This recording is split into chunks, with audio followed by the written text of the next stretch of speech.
السلام علیکم ورحمۃ اللہ وبرکاتہ۔ محترم ناظرین، اللہ کی ذات سے امید ہے کہ آپ سب بخیر و عافیت ہوں گے۔ اللہ تبارک تعالیٰ کی نعمتوں میں آپ سدا رہیں۔ میں آپ سبوں کو آج صحابہ رسول حضرت ابو دجانہ رضی اللہ تعالیٰ عنہ کا ایک واقعہ سناتا ہوں جو بڑا ہی دل پذیر اور رقت انگیز ہے، جسے سن کر آنکھیں اشک بار ہو جاتی ہے اور دل مچل اٹھتا ہے اور جذبہ ایمانی اور اخوت اسلامی جاگ جاتا ہے۔ واقعہ یوں ہے کہ حضرت ابو دجانہ رضی اللہ تعالیٰ عنہ کی روزانہ یہ کوشش ہوتی تھی، وہ روزانہ یہ کوشش کرتے تھے کہ پیارے آقا صلی اللہ علیہ وسلم کے پیچھے فجر کی نماز پڑھیں، اور روزانہ پڑھتے بھی تھے۔ لیکن ہوتا یوں تھا کہ نماز جیسے فارغ ہوتے نماز سے سلام پھیرتے اور یہ اٹھ کر کے چلے جاتے تھے، دیر تک بیٹھتے نہیں تھے، آپ صلی اللہ علیہ وسلم کے ساتھ اپنی نماز کو ختم نہیں کرتے تھے۔ یعنی جب نماز ختم ہو جاتی تو پھر تسبیح وغیرہ پڑھا جاتا ہے اور پھر دعائیں ہوتی ہے، اس میں شریک نہیں رہتے تھے، جلدی ہی اٹھ کے چلے جاتے تھے۔ پیارے آقا صلی اللہ علیہ وسلم کی نگاہیں ان کی پیچھا کیا کرتی تھی، روز دیکھا کرتے تھے کہ یہ روز نماز پڑھتے ہیں، سلام پھیرتے ہیں اور چلے جاتے ہیں، کیا بات ہے۔ جب چند روز اس طرح سے گزر گیا تو آپ صلی اللہ علیہ وسلم سے رہا نہیں گیا،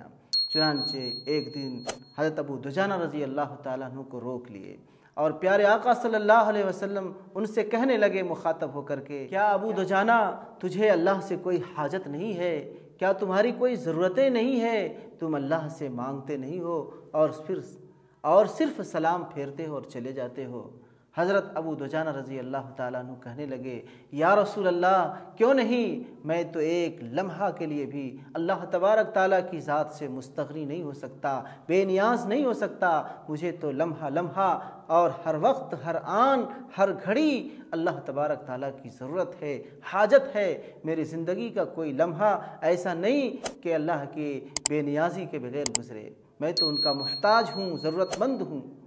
تو پھر پیارے آقا صلی اللہ علیہ وسلم کہنے لگے، جب بات ایسی ہے تو تم پھر میرے ساتھ نماز ختم کیوں نہیں کرتے اور پھر اتنا جلدی کیوں چلے جاتے ہو؟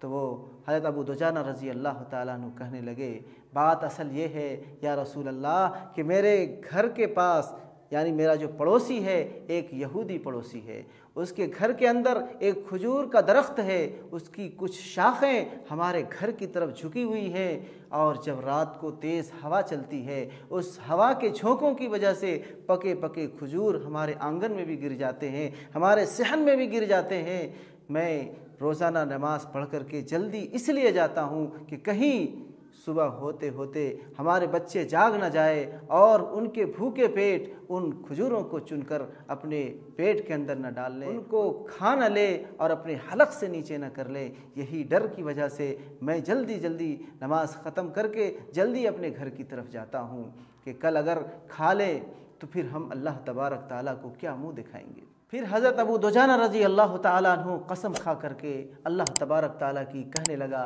یا رسول اللہ صلی اللہ علیہ وسلم، ایک دن میں نے اپنے لڑکے کو دیکھا کہ ان کھجور کو اٹھا کر اپنے منہ میں ڈال لیا ہے، اسے چبا رہا ہے، اتنا کہ وہ چبا کر کے اپنے پیٹ میں ڈالتا، حلق سے نیچے کرتا۔ میں نے جلدی سے ان کے حلق میں انگلی ڈالی اور اس کھجور کو نکال دیا۔ بچہ رونے لگا تو میں نے اسے سمجھایا، انہیں صبر کی تلقین کی اور یہ کہا کہ بیٹے صبر کرو، کل کہیں ایسا نہ ہو کہ کل جب میں اللہ کے سامنے کھڑا ہوں تو چور بنا کر کھڑا کیا جاؤں۔ اس ڈر سے میں نے اپنے بچے کے منہ سے اس کھجور کو نکال دیا۔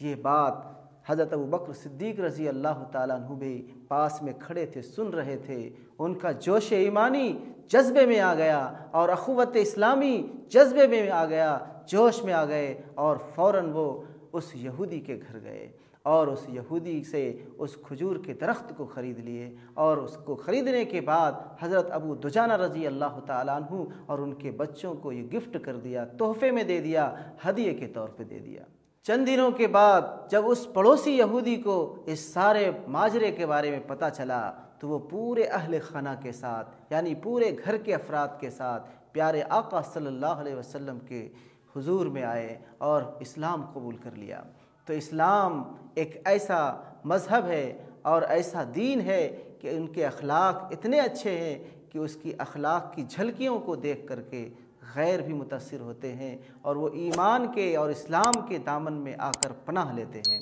تو ہمیں آج چاہیے کہ ایسے ہی بلند اخلاق اور ایسے کردار کو اپنے اندر پیدا کریں تاکہ اس سے متاثر ہو کر کے لوگ اسلام کے دامن میں آ کر پناہ لیں اور اپنی دنیا کو بھی اور اپنی آخرت کو بھی سنوار لیں۔ یہ تو حضرت ابو دجانہ رضی اللہ تعالیٰ عنہ تھے جس کو اس بات کا ڈر تھا، اس بات کا خوف تھا کہ کہیں میرے بچے اس یہودی پڑوسی کے کھجور کو اٹھا کر کے اپنا حلق تر نہ کر لے، اپنے پیٹ کے اندر نہ اتار لیں اور اس کی وجہ سے کل قیامت کے دن جب میں اپنے رب کے سامنے کھڑا ہوں تو اس طرح کھڑا نہ ہوں کہ کل چور بن کر کے کھڑا کیا جاؤں۔ اس ڈر سے اپنے بچے کی حلق میں انگلی ڈال کر کے اس کھجور کو نکال لیتے ہیں۔ آج بہت سارے ایسے مقدس ہستیوں پر، ایسے پاکیزہ اور مصفہ مجلہ ہستیوں پر انگلی اٹھاتے ہیں، ان پر حرف کستے ہیں اور ان کے ذات کو، صفات کو